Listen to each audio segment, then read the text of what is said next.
السمیع العلیم العظیم الحفیظ بوجہ الکریم وسلطانہ القدیم من الرجس الخبیث المخبث الشیطان اللعین الرجیم وقبیلہ ونفخہ ونفسہ وہمزہ بسم اللہ الرحمن الرحیم۔ تمام نبیوں کے سردار حضرت محمد صلی اللہ علیہ وآلہ وسلم اور تمام مذاہب کے سردار دین اسلام کے پیروکاروں، السلام علیکم طبتم۔ آج کی گفتگو 27ویں مرحلے میں داخل ہوئی۔ آج جن کے بارے میں گفتگو کرنا چاہتا ہوں، امام المصنفین، فخر المحدثین، علامہ جلال الدین السیوطی شافعی شاذلی رحمۃ اللہ علیہ۔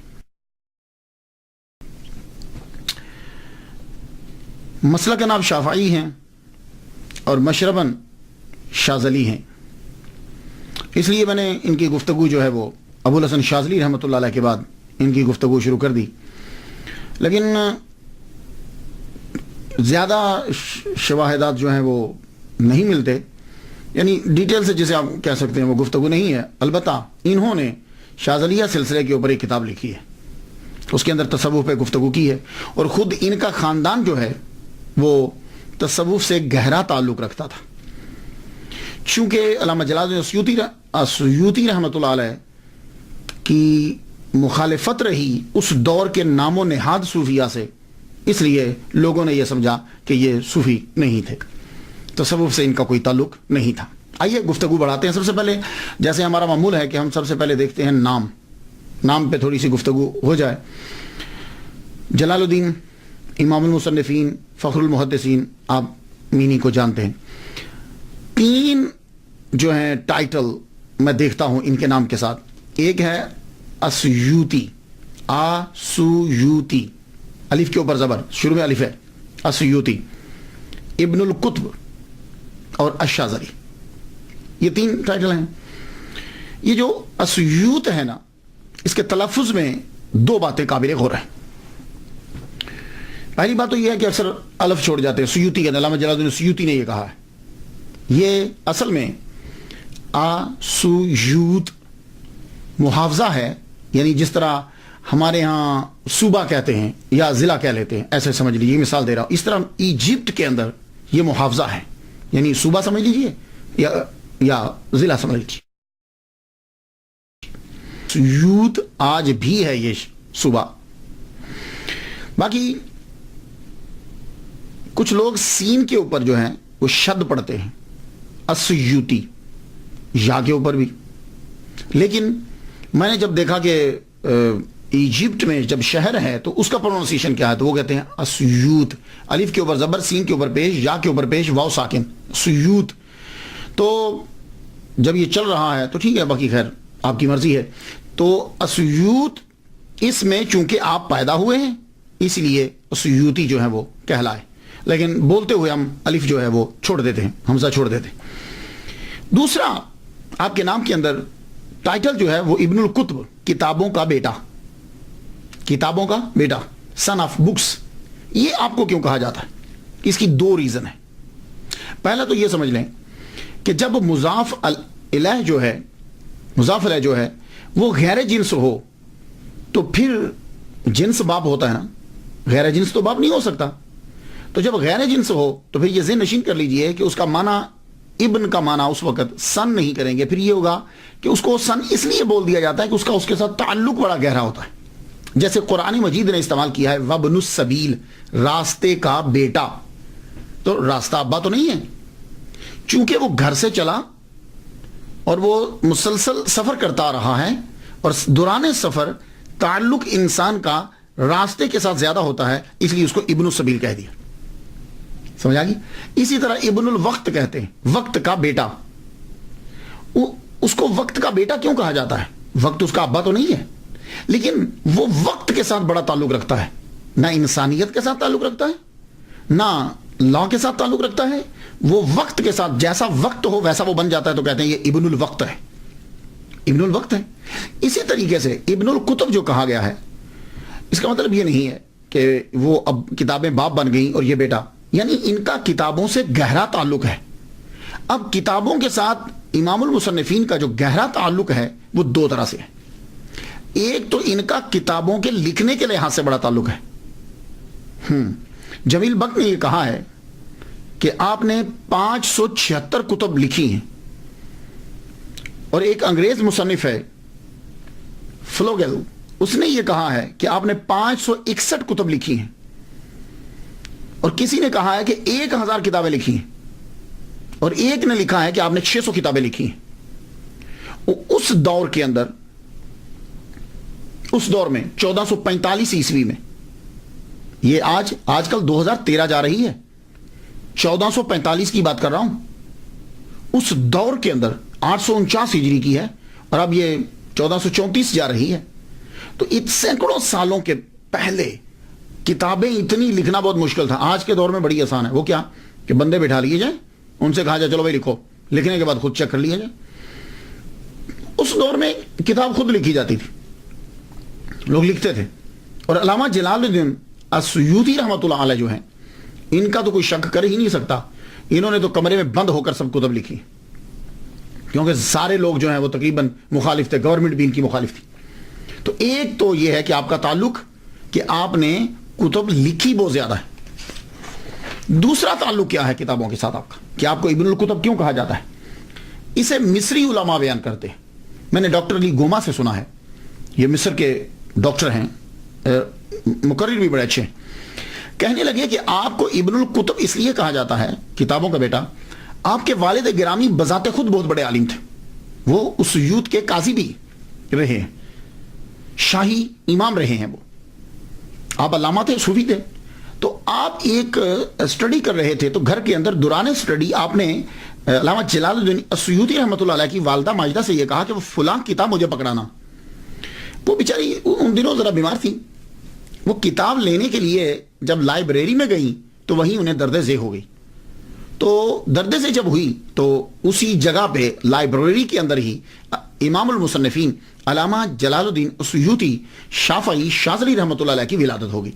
تو اس لیے انہیں کہا جاتا ہے ابن الکتب، کتابوں کا بچہ، یعنی ان کی ولادت لائبریری میں ہوئی۔ تو اصل میں نے آپ کو بتا دیا کہ جب مضاف الیہ جو ہے غیر جنس ہو تو پھر تعلق کی بنا پر اسے ابن کہہ دیا جاتا ہے، تو یہ ابن الکتب ہو گیا۔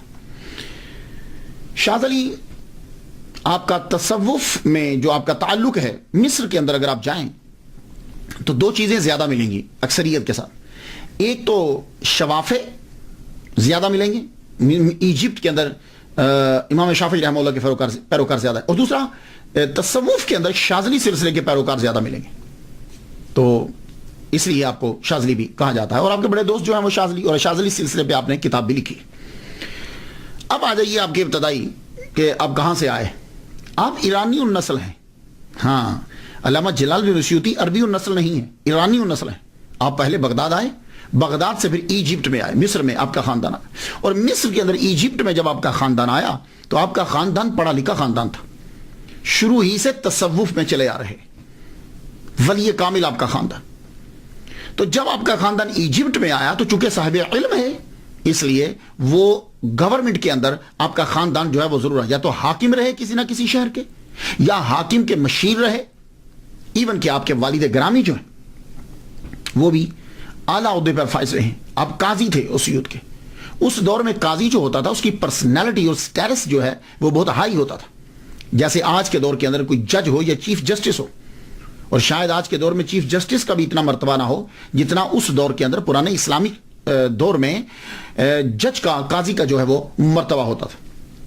اور آپ کا خاندان شروع ہی سے علم پرور ہے، اور خود بھی صاحب علم ہے۔ امام السیوطی رحمۃ اللہ لکھتے ہیں کہ میرے جد اعلیٰ شیخ حمام الدین ایک صوفی تھے، یعنی جن سے آگے نسل چلی، اور امام السیوطی کے والد گرامی شیخ ابو بکر الکمال جو امام حجر اسقلانی رحمۃ اللہ علیہ کے شاگرد ہیں، آپ مدرسہ شاخونیہ میں مدرس بھی تھے اور شہر اسیوط کے قاضی بھی تھے۔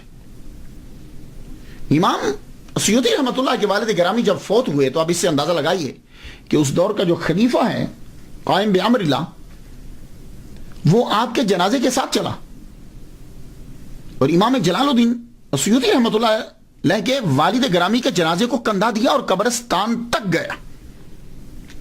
عام طور پر کیا ہوتا ہے کہ جنازہ پڑھنے کے بعد چھوڑ دیتے، قبرستان تک گیا۔ اس سے اندازہ لگا لیجئے کہ آپ کے والد گرامی جو ہیں وہ کتنے اعلیٰ عہدے پر فائز تھے کہ خلیفہ وقت جو ہے وہ آپ کے جنازے میں شرکت کر رہا ہے. باقی لوگوں کی تو بات ہی چھوڑ دیجئے, جب خلیفہ وقت شامل ہو گیا ہے تو باقی لوگ تو سارے آئے ہوں گے, پوری گورنمنٹ آئی ہوگی. علامہ جلال الدین اسیوطی شافعی شاذلی رحمۃ اللہ علیہ کا اصل نام جو ہے وہ عبد الرحمن ہے, اور آپ کے والد گرامی کا نام الکمال ابو بکر ہے. ایک جگہ میں نے ابو بکر پہلے پڑھا اور الکمال بعد میں, اور ایک جگہ الکمال پہلے اور ابو بکر بعد میں. یہ آپ کے والد گرامی کا نام, اور یہ شافعی ہیں. آپ کے والد گرامی بھی شافعی مسلک کے تھے. 855 ہجری کو سفر بروز سوموار ان کا انتقال ہوا. ان کے گھر میں شہنشاہ قلم امام اسیوطی رحمۃ اللہ علیہ 1 رجب 849 ہجری 13 اکتوبر 1445 عیسوی بروز اتوار بعد مغرب مصر کے شہر اسیوط میں پیدا ہوئے. ان کے گھر کے اندر آپ کے والد گرامی جو ہی امام المصنفین فخر المحدثین علامہ جلال الدین اسیوطی شافعی شاذلی رحمۃ اللہ علیہ پیدا ہوئے تو آپ کے والد گرامی اپنے بیٹے کو اٹھا کے سیدہ نفیسہ رضی اللہ تعالیٰ عنہ ان کے مزار کے پاس ایک مجذوب رہا کرتے تھے, شیخ محمد, ان کے پاس لے گئے. انہوں نے ان کو اپنی جھولی میں اٹھایا اور برکت کی دعا کی. اللہ تعالیٰ نے شیخ محمد مجذوب رحمۃ اللہ علیہ کی دعا کو قبول کیا اور دنیا میں ان کا نام جو ہے وہ روشن ہوا. یہاں سے اندازہ کر لیجئے کہ امام جلال الدین اسیوطی رحمۃ اللہ علیہ کے خاندان کا صوفیہ سے کتنا گہرا تعلق ہے. ہاں, ہم لوگ جو ہیں وہ تصوف کسی اور چیز کو سمجھتے ہیں. تصوف یہ ہوتا ہے. یہ مثالیں ذہن میں رکھیے, ہم نے صرف ان کو ایک مصنف اور ایک مقرر اور مدرس کے نام سے متعارف کروایا. بہت بڑے صوفی ہیں. والد جب آپ کی عمر 5 سال کی ہوتی ہے تو والد کا انتقال ہو گیا. عمر 5 سال ہوئی تو آپ کے والد گرامی کا انتقال ہوا. قاضی اسیوط مدرس مدرسہ شیخونیہ شاہی امام شیخ ابو بکر کمال شافعی رحمۃ اللہ علیہ کا بروز سوموار 855 ہجری میں انتقال ہو گیا. آپ یتیم ہو گئے. آپ کی پرورش آپ کے والد کے دوست صوفی شیخ شہاب الدین کے سپرد ہوئی. اور ایک بات یاد رکھیے گا, بلوغت سے پہلے یتیمی ہوتی ہے. ہاں, بلوغت کے بعد یتیمی نہیں ہے. ہاں, بچہ بالغ ہونے سے پہلے جو ہے اسے یتیم کہیں گے. اس طرح تو پھر بندہ ساری زندگی یتیم رہے گا. نہیں, بلوغت کے بعد وہ چیز اب ختم ہو گئی. اور انسانوں کے اندر یتیم ہوتا ہے جس کا والد فوت ہو جائے. جانوروں میں یتیم وہ ہوتا ہے جس کی ماں فوت ہو جائے. اور موتیوں میں یتیم وہ ہوتا ہے جو سیپ کے اندر اکیلا ہوتا ہے. سرکار صلی اللہ علیہ وسلم سے کو کہا جاتا ہے نا در یتیم. تو آپ 5 سال کی عمر میں آپ کے والد گرامی کا وصال ہو گیا, اس لیے آپ یتیم, اب یتیمی میں پرورش پائی. اور آپ کے والد گرامی نے جانے سے پہلے ہی ان کے جو ہے گارڈین مقرر کر دیے تھے آپ کی تربیت کے لیے. صوفی شیخ شہاب الدین یہ صوفی کے حوالے کیا, اور پھر کمال الدین ابن حمام یہ بھی حنفی ہیں, یہ حنفی ہیں, ان کے حوالے کیا. انہوں نے بھی حق ادا کر دیا بچے کی تربیت کا. میں سمجھتا ہوں کہ شاید اسی لیے امام المصنفین فخر المحدثین علامہ جلال الدین اسیوطی شافعی شاذلی رحمۃ اللہ علیہ نے امام اعظم مسلک حنفی کے اوپر بھی کتاب اس لیے شائع لکھی. آپ تقریباً 8 سال کے ہوئے تو آپ نے قرآن مجید زبانی یاد کر لیا. یہ تقریباً ہمارے جو اسلاف ہیں, ہمارے بڑے 7-8 سال کی عمر میں قرآن یاد کر لیتے ہیں. ہاں, ہم 7-8 سال کی عمر میں شروع کرواتے ہیں, وہ 7-8 سال میں قرآن پڑھ چکے ہوتے تھے. 7-8 سال کی عمر میں قرآن مجید جو ہے وہ حفظ کر لیا. اور پھر اسی 8 سال یہ ابتدائی اسی عمر کے اندر ہی 10 سال کی عمر سے پہلے آپ نے ابن مالک اندلسی کی الفیہ فی النحو والصرف یاد کر لی. منہاج الوصول فی علم الاصول یاد کر لی. ابن تقی کی العمدۃ الاحکام بچپن میں ہی یاد کر لی. یہ متداولہ جو کتابیں یاد کر لی. علامہ شہاب الدین شارم سامی سے پھر آپ نے علم الفرائض سیکھا. شرف الدین مناوی رحمہ اللہ سے شافعی فقہ سیکھی. علامہ بلقینی رحمۃ اللہ علیہ سے علم فقہ سیکھی. تقی الدین شبلی حنفی رحمہ اللہ سے 4 سال آپ نے عربی اور حدیث سیکھی. شیخ محی الدین الکافیہ جی, یہ ایک ڈاکٹر ہیں مصر کے, ان سے میں نے پروننسیشن جو ہے وہ یہ سیکھا. الکافیہ جی ہے یہ, ان سے اصول تفسیر سیکھی 14 سال لگا کر. عبد القادر انصاری سے حدیث اور رسول حدیث سیکھا. یہ میں نے آپ کو بتایا کہ آپ نے یہ کتنا عرصہ حدیث اور تفسیر میں 16 سال لگائے. 150 وقت کے جید علماء سے اور محدثین سے آپ نے علم حدیث سیکھا ہے, اور علم حدیث سے جتنے بھی ریلیٹڈ علوم ہیں وہ سیکھے. تو کتابوں میں لکھا کہ 17 سال کی عمر کے اندر آپ نے تمام مروجہ علوم جو ہیں وہ سیکھ دیے 17 سال کی عمر میں, اور 17 سال کی عمر میں ہی آپ کو تدریس کے مقام پہ مدرس کی سیٹ پہ بٹھا دیا. اس کے بعد جب پڑھ لیتے ہیں تو پڑھنے کے بعد سیر و سیاحت کے لیے آپ نے کہا کہ میں ذرا حج کرنا چاہتا ہوں. تو علامہ بلقینی رحمۃ اللہ, اس کا پروننسی بلقینی ہے, علامہ بلقینی رحمۃ اللہ علیہ خاص نظر کرم فرماتے تھے آپ کے اوپر. آپ ذرا کچھ سیر و سیاحت کے لیے نکلے. پہلے تو آپ نے مصر کے جو شہر تھے وہ آپ نے دیکھے, اس کے بعد حج کے لیے نکلے مکہ مدینہ. مکہ جب آپ حج کر رہے تھے, حج کرتے ہوئے آپ نے وہاں دعا مانگی. اور یہ بات یاد رکھیے گا, آپ بھی جب کبھی حج کرنے یا عمرہ کرنے کے لیے جائیں تو زمزم کے کنویں کے اوپر, اب تو وہ بند کر دیا, میں ویسے نیچے کیا ہوں, میں نے وہ کنواں بھی دیکھا ہوا ہے, لیکن اب تو خیر بند کر دیا. تو آپ وہ جگہ تھوڑی سی تلاش کر کے دیکھ لیجئے, کھڑے ہو کر دعا مانگیں, جو دعا مانگیں گے وہ قبول ہوتی ہے. آپ نے بھی دعا مانگی کہ یا اللہ علامہ بلقینی جیسا مجھے فقیہ ہی بنا دے, اور ابن حجر جیسا مجھے محدث بنا دے, حدیث میں مجھے جو ہے وہ غلبہ عطا فرما, یعنی میں حدیث کا علم سیکھوں. اللہ نے دعا آپ کی قبول فرمائی. آپ نے یمن گئے, شام گئے, آپ مراکو گئے, اور ایون کہ آپ انڈیا تک بھی گئے. امام المصنفین فخر المحدثین علامہ جلال الدین السیوطی شافعی شاذلی رحمۃ اللہ علیہ انڈیا بھی آپ سفر کر کے آئے. پھر آپ واپس آ گئے. واپس آ کر آپ نے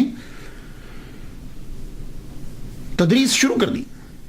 سب سے پہلے آپ نے مدرسہ شیخونیہ کے اندر جو ہے وہ تدریس شروع کی.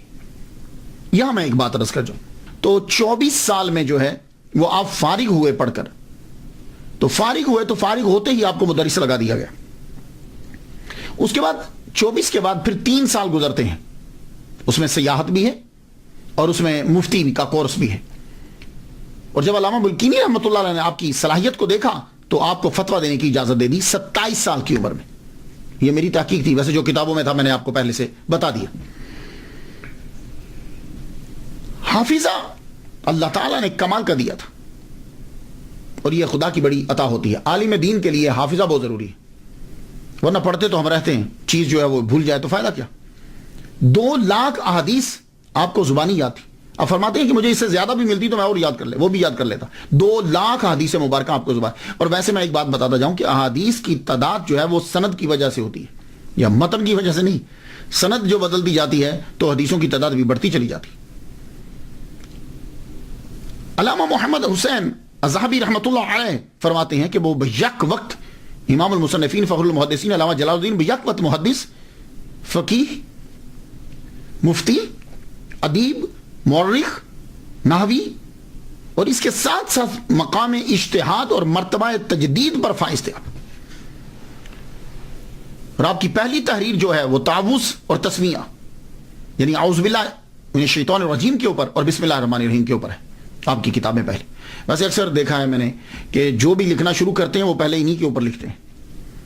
میں نے 12 کتابیں میں نے لکھی ہیں, ابھی بھی سلسلہ جاری ہے. میں نے بھی پہلی کتاب جو لکھی بسم اللہ اور ہماری زندگی ہے.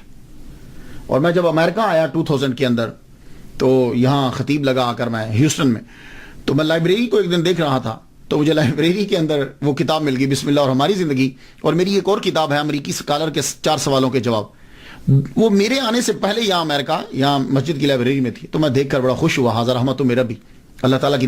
تو تعوذ اور تسمیہ جو ہے یہ آپ نے پہلے لکھی, تو اللہ تعالیٰ نے آپ کی دعا کو جو ہے وہ قبول فرما لیا جو آپ نے زمزم کے اوپر دعا مانگی تھی. اللہ اکبر جل شان.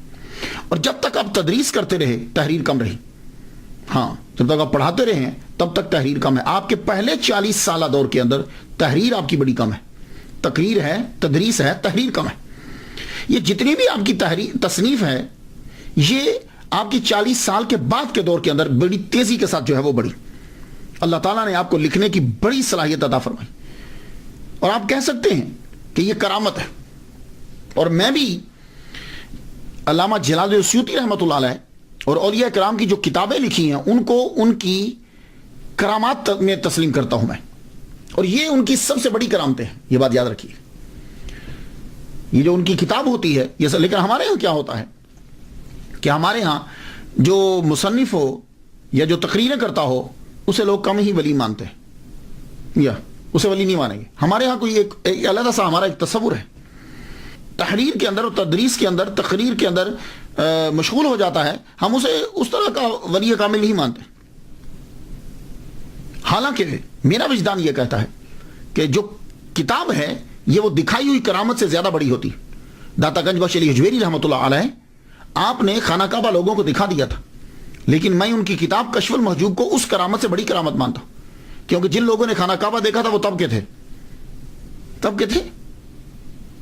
آج کے جو ہیں وہ اتنا فائدہ اس بات سے نہیں اٹھا رہے جتنا فائدہ وہ کشف المحجوب سے اٹھا رہے.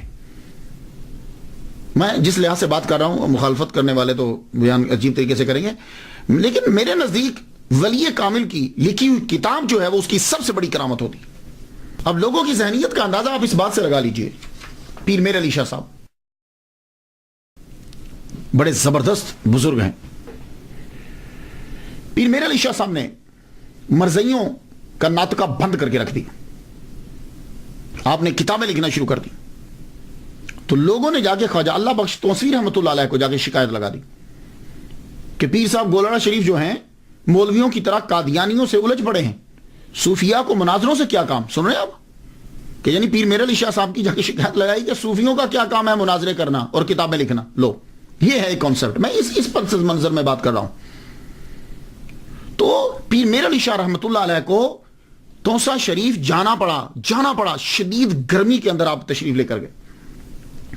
جولائی کا مہینہ تھا. جولائی کے مہینے میں شدید گرمی میں آپ توسا شریف گئے پیر میر علی شاہ صاحب. آپ جب وہاں پہنچے تو جا کر خود بتلایا. اب آپ وہ جملے میں آپ کی نظر کرتا ہوں، سن لیجیے. دوران گفتگو عرض کیا حضور میں مناظرہ کرنے میں معذور ہوں. حضور جس طرح مرزائی دلائل دیتے ہیں، اگر کوئی صاحب علم تردید کر سکے تو مجھے مناظرہ کرنے کی ضرورت ہی نہیں. اگر مسلمان ہی نہ رہیں گے، اب یہ جملہ سننا پیر میر علی شاہ صاحب نے کیا کہا، اگر مسلمان ہی نہ رہیں گے تو صوفیاء کرام تصوف کی تعلیم کسے دیں گے؟ تو تقریر اور کتاب بہت ضروری ہے. اس لیے میں ولی کامل کی کرامات میں سے سب سے بڑی کرامت ان کی تقریر کو اور ان کی تحریر کو سمجھتا ہوں. عوام الناس کے نزدیک کتابیں جو تعبد لوگوں کو فائدہ دیتی ہیں اور روحانی تقاریر جو اکثریت کو فائدہ دیتی ہیں کرامت نہیں ہوتی، اور نہ ہی ایسے عالم کو اولیاء میں تحریر کرتے، ان کو علماء اور مولویوں میں شامل کرتے. میرے نزدیک علامہ سید جزولی رحمۃ اللہ علیہ کی دلائل الخیرات جو ہے وہ ایک بہت بڑی کرامت ہے. میرے نزدیک امام بصیری شاذلی رحمۃ اللہ علیہ کا قصیدہ بردہ ایک بہت بڑی کرامت ہے. میرے نزدیک علامہ ابو الحسن شاذلی رحمۃ اللہ علیہ کا حزب البار ایک بہت بڑی کرامت ہے.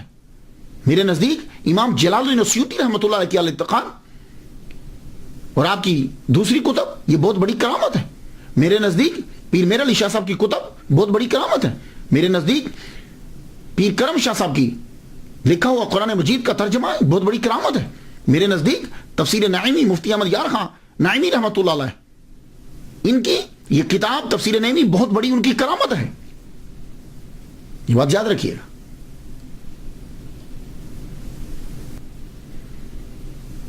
تو علامہ جلال الدین السیوطی رحمۃ اللہ علیہ کو ایک اور ٹائٹل ملتا ہے حافظ. یہ جو حافظ کا ٹائٹل ہے یہ بھی آپ کو ملا. حافظ کیسے کہتے ہیں؟ حافظ 3 کے لیے استعمال کیا جاتا ہے. دھیان سے سن لیجیے. حافظ کہتے ہیں عام طور پر جو قرآن مجید یاد کرے ہم اس کو حافظ کہتے ہیں. وہ بچہ حافظ ہوتا ہے.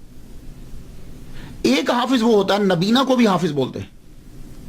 وہ جی حافظ جی آ گئے ہیں، حافظ جی آ گئے ہیں. اس کو حافظ کیوں بولتے ہیں؟ وجہ یہ ہے کہ جس کی آنکھیں کمزور ہوتی ہیں یا نہیں ہوتی اس کی یادداشت کی پاور بڑی ہوتی، قوت یادداشت بڑی ہوتی. آپ نے نبیناؤں کو دیکھا ہے بڑی جلدی یاد کر لیتے، تو اس کو بھی شاید حافظ جی اس لیے کہہ دیتے ہیں کہ وہ یاد بڑی جلدی کرتا ہے. اور یا یہ وجہ ہوگی کہ جتنے پرانے دور میں نبینا ہوتے تھے وہ زیادہ تر حافظ قرآن ہوتے تھے. اور جب گفتگو حدیث میں چلے گی تو کسی کو حدیث میں اگر حافظ کہیں گے تو یہ یاد رکھیے کہ حدیث کے شعبے میں حافظ اسے کہا جاتا ہے کہ جس کو 1,00,000 حدیثیں اسناد چین کے ساتھ یاد ہوں. حافظ الحدیث جس کو 1,00,000 حدیثیں 100,000 حدیث ود چینز، اس کو تو آپ کو 2,00,000 حدیثیں یاد تھی. اللہ اکبر جل شانہ. اور آج کل میں ایک طریقہ آپ کو بتا دوں، بڑی چیزوں میں انگریزوں میں نے پہلے دیکھا ہے، ان کی بکس جب میں پڑھتا ہوں انگریزوں کی اسلام کے اوپر لکھی ہوئی، تو مسلمانوں کے اندر بھی میں نے بڑا طریقہ دیکھا. کسی کی ٹھکائی کرنی ہو نا یا کسی کی مخالفت کرنی ہو تو آج کل پتہ کیا طریقہ ہے؟ پہلے ہاں بڑا اچھا آدمی ہے، بڑی اچھی تقریر کرتا ہے، بڑا اچھا لکھتا ہے، وہ اس کی فلاں خوبی بھی ہے، کسی کی بات نہیں کرتا، آخر میں وہ برائی بیان کر دیں گے. یہ سلسلہ چلے گا نہیں، خوبیاں بیان کرتے ہوئے آخر میں برائی بیان کر دیں گے. یہ طریقہ کار انگریزوں کا ہے، منافقوں کا، اور یہ آج کے مسلمانوں نے بھی اپنایا ہوا ہے. آپ دیکھ لیجئے، ماشاءاللہ بہت اچھی تقریر کرتے ہیں آپ، لیکن یہ ہے وہ جب لیکن کہے گا نا تو اب وہ کوئی کام کرے گا. تو یہ ایک طریقہ ہوتا ہے. اسی طرح علامہ جلال الدین السیوطی رحمۃ اللہ علیہ کی لوگوں نے سیرت بیان کرتے ہوئے اس طریقے کو اپنایا. ان میں سے ایک شمس بریلوی ہیں، ستارہ امتیاز، مشہور ہیں وہ. انہوں نے کیا کہا ہے ذرا سنیے. علامہ جلال الدین السیوطی رحمۃ اللہ پہ کیا کہتے ہیں؟ کہتے ہیں آپ نیک سیرت اور زاہدانہ طبیعت کے مالک تھے. سن رہے ہیں جملہ؟ نیک سیرت اور زاہدانہ طبیعت کے مالک تھے، مگر آپ کے اندر عاجزی و انکساری کا مادہ کم تھا. یہ شمس بریلوی ستارہ امتیاز سیرت لکھ رہے ہیں. اب آپ مجھے بتا دیجئے، نیک سیرت تھے علامہ جلال الدین، زاہدانہ طبیعت تھی علامہ جلال الدین کی، لیکن ان کے اندر عاجزی و انکساری کا مادہ کم تھا. تو جب عاجزی و انکساری کا مادہ کم ہوگا، اب انہوں نے یہ نہیں بتایا کتنا کم ہے، اب جب وہ کم ہوگا تو جب ایک چیز کا اثبات ثابت نہیں ہو رہا تو نفی ثابت ہوگی، اس کی جو دوسری سمت ہے وہ ثابت ہو جائے گی. تو جب عاجزی و انکساری کا مادہ کم ہے تو پھر تکبر کا مادہ ہوگا. یہی ہوگا نا. اب مجھے سمجھ نہیں آتی کہ لوگ جب اس قسم کی تعریف کرتے ہیں ان کا مقصد کیا ہوتا ہے.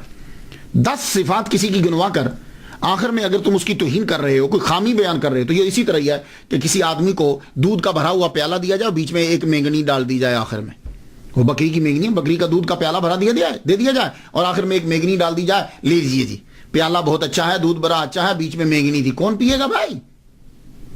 یہ کیا طریقہ ہے؟ یہ آج کل طریقہ ہوتا ہے کہ اپنی بھڑاس نکالنے کا اور بتانے کا کہ ہمارے پاس بڑا علم ہے. علامہ جلال الدین السیوطی رحمۃ اللہ علیہ کے بارے میں جب یہ کہا جائے گا کہ آپ کے اندر عاجزی و انکساری کا مادہ کم ہے، تو میں یہ پوچھنا چاہوں گا کہ جن کے اندر عاجزی و انکساری کا مادہ کم ہے ان کے اندر تکبر ہے، تو کیا تکبر والے آدمی کو محمد مصطفیٰ صلی اللہ علیہ وسلم نے جاگتے ہوئے 70 مرتبہ اپنی زیارت کروائی ہے؟ خدا کا خوف کیا کرو یار. جب بزرگوں کی بات کوئی بیان کرنے لگو تو اچھی چیزیں بہت ساری ہوتی ہیں، بہت اچھی چیزیں ہیں، ان کو بیان کرو. انور شاہ کاشمیری نے یہ بیان کیا ہے 20 سے زائد مرتبہ جاگتے ہوئے حضور صلی اللہ علیہ وسلم کا دیدار ہوا ہے. تو جس میں عاجزی و انکساری کا مادہ کم ہے، جو استادوں کا مذاق اڑاتا ہے، جو اساتذہ کو اپنے سے کم سمجھتا ہے، حضور اس کو دیدار کروائیں گے. کیا کہنے مزہ تو آیا نا سیرت بیان کرنے کا. اور اعتراض کیا ہوگا؟ وہ ایک واقعہ ہے، اب پتہ نہیں اس میں اندر سچائی کتنی ہے اس واقعے کے اندر، میں نہیں جانتا، کیونکہ اولیاء کرام اور ان کے بارے میں جب واقعات بیان کیے گئے ہیں اس کی اتنی جانچ پڑتال نہیں ہوئی جتنی احادیث کے اوپر جانچ پڑتال ہوئی ہے، اتنی ان پہ نہیں ہوئی. جی وہ کستلانی جو تھے شہاب الدین، انہوں نے ان کی کتابوں سے چرا کے جو ہے نا وہ مواہب الدنیا والے معافی مانگنے کے لیے آئے. تو جب معافی مانگنے کے لیے آئے، یہ اندر بیٹھے ہوئے تھے، انہوں نے دروازہ کھٹکھٹایا تو کہا جی میں کستلانی ہوں تو مجھے معاف کر دیجیے. آپ نے کہا جاؤ، میں نے معاف کیا، دروازہ نہیں کھولا، تو پتہ چلا آپ میں تکبر بڑا ہے.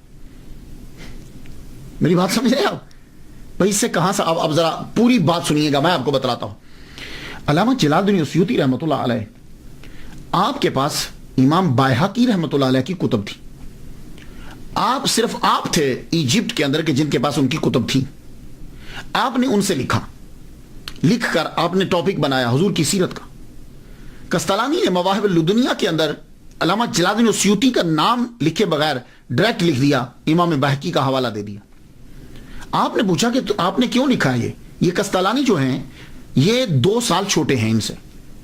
ایک بات، ایک تو امام جلال الدین السیوطی رحمہ اللہ سے چھوٹے ہیں، ٹھیک ہے. دوسری بات، امام جلال الدین السیوطی کی کتب پڑھنے والے ہیں، ٹھیک ہے. اور جو کتاب پڑھنے والا ہو یا ڈائریکٹ پڑھنے والا، دونوں شاگرد ہوتے ہیں. تو گویا کہ امام جلال الدین السیوطی قسطلانی کے استاد ہوئے، رائٹ. اچھا، تیسری بات کہ آپ کا نام لیے بغیر آپ کا چرا کر اپنی کتابوں میں لکھ رہے ہیں، یہ مسٹیک ہے، ٹھیک ہے. اور آج بھی یہ جرم ہے. عدالت کے اندر یہ ثابت ہو گیا اور آپ نے یہ اقرار بھی کر لیا. تو امام جلال الدین السیوطی رحمہ اللہ نے کہا کہ بھائی تم میرا نام لکھ دیتے، میں تمہیں تھوڑی منع کرتا، میرا نام لکھ دیتے، اس کا تمہیں فائدہ ہوتا. ایک تو پتہ چل جاتا کہ عبارت پکی ہے، پختہ ہے. دوسرا، آپ کے پاس یہ کتابیں ہی نہیں ہیں تو سرقہ کا الزام آپ کے اوپر نہ لگتا. اب وہاں سے چلے گئے. جب چلے گئے تو ایک دم خیال آیا، قسطلانی رحمہ اللہ کو خیال آیا، یار یہ بات میرے من میں کھٹکتی رہے گی. سر سے پگڑی اتاری، پاؤں سے جوتا اتارا، سیدھا ننگے سر اور ننگے پاؤں، بڑے علامہ ہیں بھائی، امام جلال الدین السیوطی رحمۃ اللہ کے گھر چلے گئے. دروازہ کھٹکھٹایا. کون؟ میں قسطلانی ہوں، احمد ہوں. احمد آپ کا نام تھا. میں احمد ہوں، میں ننگے سر اور ننگے پاؤں آیا ہوں آپ سے معافی مانگنے کے لیے. ہوئے ہوئے ہوئے، ننگے سر ننگے پاؤں. تو امام اندر بیٹھے ہوئے تھے. آپ نے کہا جاؤ، میں نے معاف کر دیا لیکن میں باہر نہیں آؤں گا. جانتے ہو کیوں؟ یہ عاجزی و انکساری کے مادے کی کمی کی وجہ سے نہیں ہے. آپ نے کبھی سادات کو دیکھا؟ آپ نے کبھی بڑے لوگوں کو دیکھا ہے کہ وہ جب کسی کو دیتے ہیں تو اپنی نظر جھکا کے پھر دیتے ہیں؟ جائیے جا کے سادات کو دیکھ لیجیے، امام زین العابدین کو دیکھ لیجیے، امام جعفر صادق کو دیکھ لیجیے. یہ سادات کو جا کے دیکھیے، جب یہ دیتے تھے خیرات، امام حسین کو دیکھ لیجیے، جب خیرات دیتے تھے تو اپنی آنکھ نیچے کر لیتے تھے. کیوں؟ اس لیے کہ جو لینے والا ہے وہ سائل ہے. جب وہ لے رہا ہوگا تو اس کے چہرے پہ ندامت ہوگی، اور وہ ندامت ہم دیکھنا نہیں چاہتے، تو یہ سر کو جھکا لیتے تھے. یار اتنا بڑا امام کہ جس کو حضور صلی اللہ علیہ وسلم 70 مرتبہ سامنے جاگتے ہوئے دیدار کروا رہے ہیں، کیا وہ شیخ کی ندامت کو دیکھ پاتے کہ جو ننگے سر اور ننگے پاؤں آئے ہیں؟ نہیں. یہ عاجزی و انکساری نہیں، شرافت کا اعلیٰ مقام ہے. کہنے لگے میں نے آپ کو معاف کیا. تو امام جھوٹ نہیں بول سکتے. تو کہا میں نے آپ کو معاف کیا، لیکن آپ کہہ رہے ہو کہ میں ننگے سر اور ننگے پاؤں آیا ہوں، میں آپ کی یہ کیفیت نہیں دیکھ سکتا. جائیے، میں نے آپ کو معاف کیا. اس میں کون سا عاجزی و انکساری کا مادہ کم ہوا بھائی؟ اسی طرح آپ نے جو کہا کہ میرے اساتذہ نے وہ نہیں لکھا جو میں لکھ رہا ہوں، اس میں تکبر نہیں ہے، تحدیث نعمت ہے. بہت سے ایسے ہیں کہ جنہوں نے کہا کہ ہمارے اساتذہ نے ایسا نہیں لکھا. اور ایک بات اور بتا دوں آپ کو، میں آپ لوگ جب کتاب میں پڑھو گے تو لکھے ہوئے کا معنی ایک ہی ہوتا ہے، لیکن بولے ہوئے کے کم از کم 4 معنی ہوتے ہیں. ہاں، جب کوئی چیز لکھ دی جائے گی تو اس کا معنی ایک ہی ہوگا، لیکن جب کوئی چیز بولی جائے گی تو سننے والا سمجھے گا کہ یہ جو جملہ بولا جا رہا ہے اس کا معنی کیا ہے. جیسے میں اگر کہوں تم جا رہے ہو، اب اس کے 4 معنی ہیں. تم جا رہے ہو، یہ 4 معنی بنیں گے. تم جا رہے ہو، کوشچن. تم جا رہے ہو، خبر. تم جا رہے ہو، آرڈر. تم جا رہے ہو، تنزیہ. تو ایک ہی جملہ جو ہے اس کے 4 میننگ بن سکتے ہیں کہ خبر دی جا رہی ہے، طنز کی جا رہی ہے، پوچھا جا رہا ہے یا حکم دیا جا رہا ہے. تو علامہ جلال الدین السیوطی رحمۃ اللہ علیہ نے جب اس جملے کو بولا تو لکھا ہوئے کو ہم نہیں سمجھ سکتے.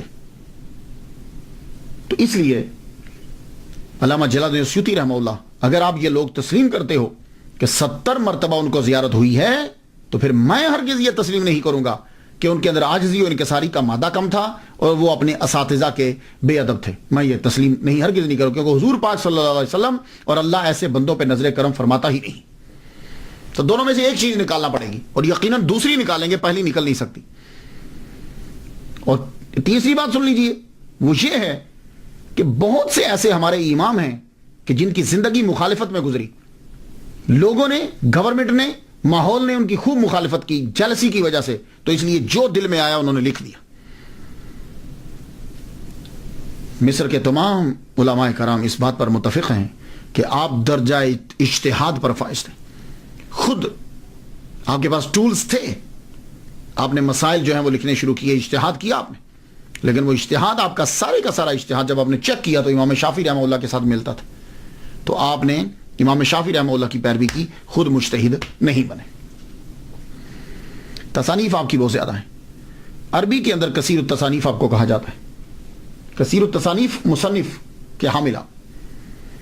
آپ کی سب سے بڑی کرامت خدمت قرآن سے متعلق. آپ نے قرآن مجید کے بارے میں بہت کچھ لکھا ہے. خود بتلاتے ہیں کہ یہ شوق میرے اندر کیوں پیدا ہوا. کہنے لگے کہ میں جب کتابیں پڑھتا تھا, کتب پڑھتا تھا لائبریری میں جا کے, تو مجھے حدیث کی کتابیں بڑی ملتی تھی. یہ دیکھیے, یہ بھی حدیث کی کتاب لکھی گئی. اعلیٰ حضرت عظیم البرکت کی جامع الحدیث سے مکمل ان کی جو حدیث لکھی ہوئی ہیں وہ جمع کی. حدیث کی کتابیں بڑی ملتی تھی, لیکن قرآن کے بارے میں کتابیں بہت کم ملتی تھی. میں نے اپنے اساتذہ کی کتابیں پڑھی, اقرار کرتے ہیں وہ, میں نے اپنے اساتذہ کی کتابیں پڑھی, چھوٹی چھوٹی ہوتی تھی. ضرورت تھی کہ اسے اور وسیع کیا جائے. لو, اس میں کیا بے ادبی ہے, اس میں کیا بے ادبی ہے کہ اسے اور وسیع کیا جائے. تو پھر میں نے وہ کتب پڑھی, پڑھنے کے بعد میں نے ان کو اور وسیع کیا. پھر میں نے کچھ کتابیں پڑھی کہ میں نے جب کتابوں کو پڑھا تو مجھے لگا کہ ابھی بہت کچھ ہے میرے لیے کہ جو میں اور لکھ سکتا ہوں اس کتاب کے اوپر. اس میں کون سا تکبر ہے. تو آپ نے پھر کتابیں جو ہیں وہ لکھنی شروع کی. یہ اتقان جو ہے, اگر آپ تفسیر لکھنا چاہیں گے تو آپ کو اس کتاب کی بڑی اشد ضرورت پڑے گی. الاتقان جو ہے فی علوم القرآن, علامہ جلال الدین السیوطی رحمۃ اللہ علیہ کی کتاب. اس کے بغیر کہاں لکھیں گے آپ تفسیر کو.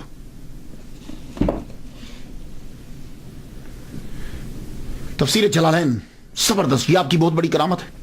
جلال الدین محلی رحمۃ اللہ علیہ نے اسے لکھا. پھر 40 دن کے اندر, ان کی وفات کے بعد 40 دن کے اندر آپ نے تفسیر جلالین اسے مکمل کر دیا تفسیر کو. جلالین میں نے 2 جلال, جلالین تسنیہ کا صیغہ ہے, 2 جلال, ایک جلال الدین محلی, پھر اس کے بعد انہوں نے لکھی التبحیر فی علوم التفسیر, کشف الظنون, مجمع البحرین و مطلع البدرین, لباب المنقول فی اسباب النزول, مترک الاقران فی اعجاز القرآن, ترجمان القرآن, الاقلیل فی استنباط التنزیل. یہ آپ کی کتب ہے. پھر علم حدیث کے اندر آپ نے کتابیں لکھی, جمع الجوامع,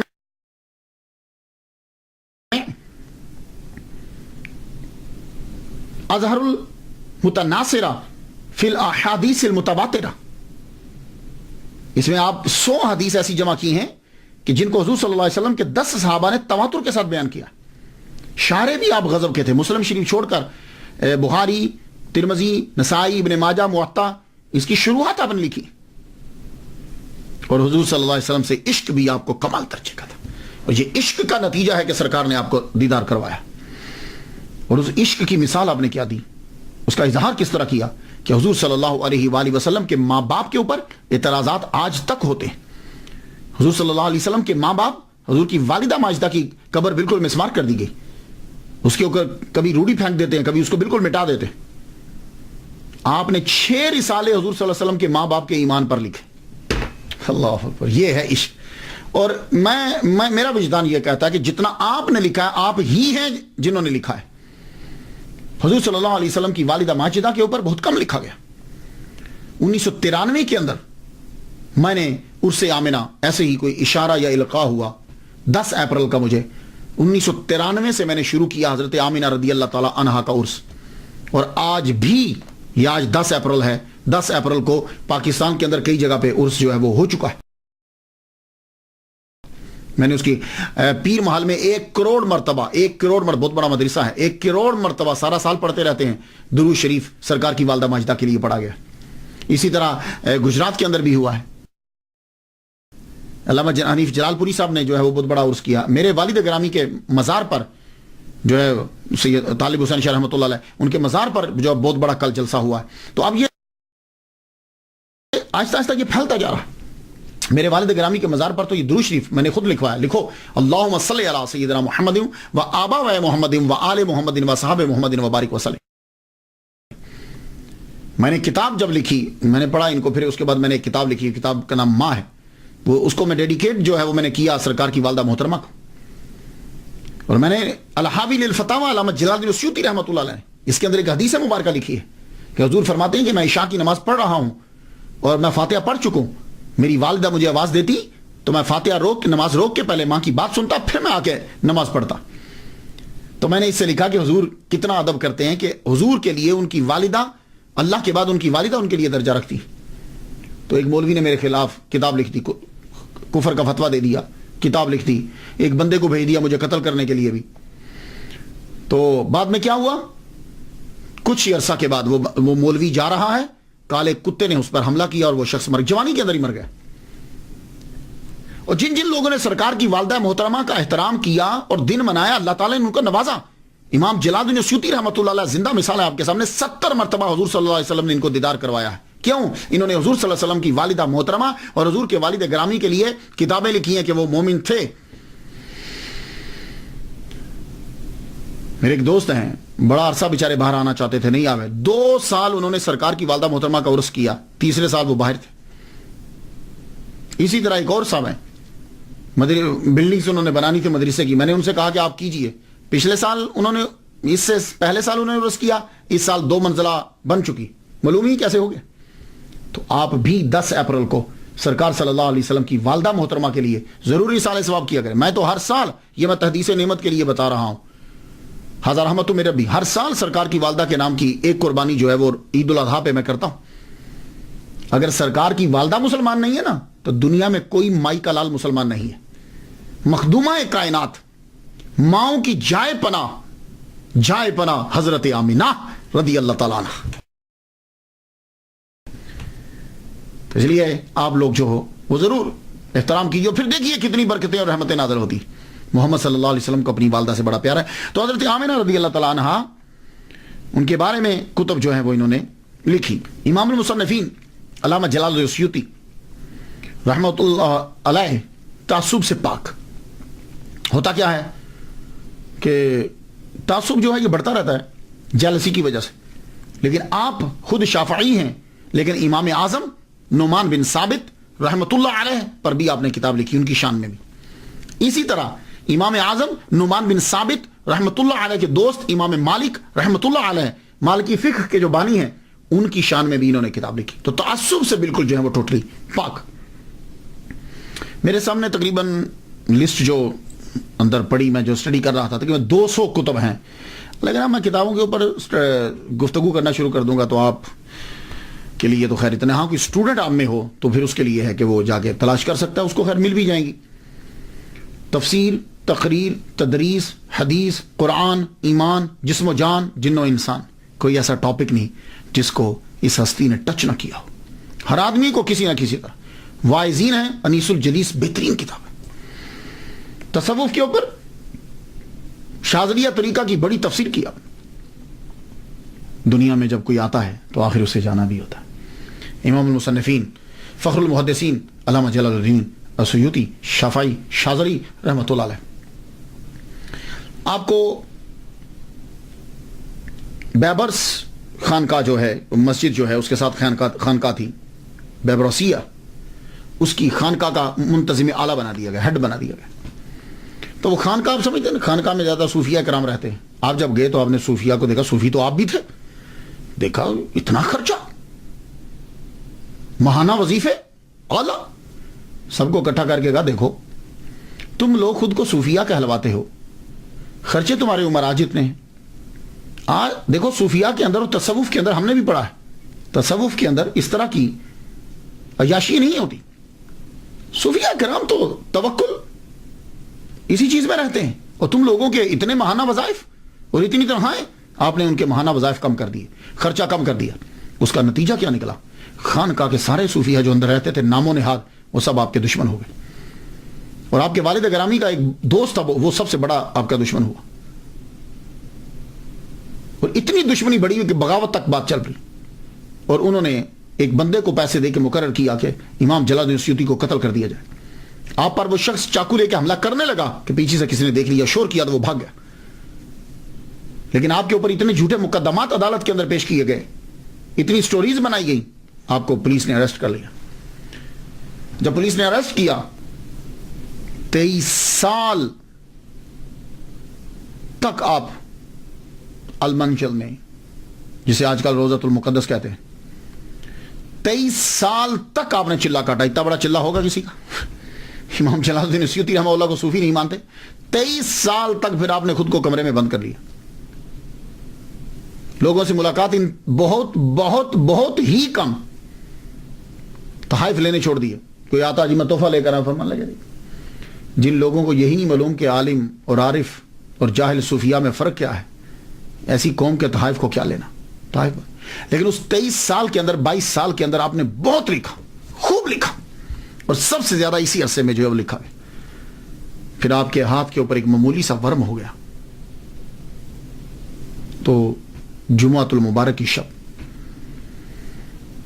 19 جمادی الاولیٰ 9/11 ہجری آپ نے وصال فرمایا. روزہ دیکھ لیجئے. لیکن میں بڑا حیران ہوتا ہوں، روزہ ان کا جو ہے وہ بڑا بسیدہ سا ہے، تالا بھی بڑا کم دیر کھلتا ہے. کوئی لوگ جاتے ہیں،